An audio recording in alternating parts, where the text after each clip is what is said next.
নমস্কার, welcome to my channel সমশ্রী শ্রী শ্রী রাধাকৃষ্ণ গোপাল শ্রীমদ ভগবত গীতা। আজ 29 জুন 2025। আমি শ্রীমদ ভাগবত মহাপুরাণ প্রথম স্কন্ধ শ্রীমদ ভাগবত মহাত্ম্যের ষষ্ঠ অধ্যায় সপ্তযজ্ঞের নিয়মের 46তম থেকে 38তম শ্লোক পাঠ করব। শ্রীমদ ভাগবত মহাপুরাণ কি জয়, শ্রী শ্রী রাধাকৃষ্ণ গোপাল শ্রীমদ ভগবত গীতা কি জয়। রাধাকৃষ্ণ রাধাকৃষ্ণ রাধাকৃষ্ণ।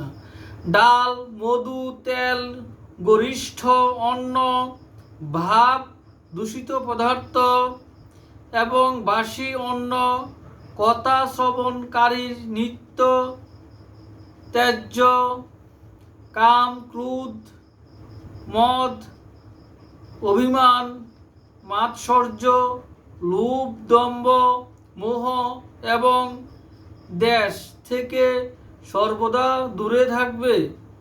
বেদ, বৈষ্ণব, ব্রাহ্মণ, গুরু, গোসেবক এবং স্ত্রী, রাজা এবং মহাপুরুষদের নিন্দা থেকে দূরে থাকবে।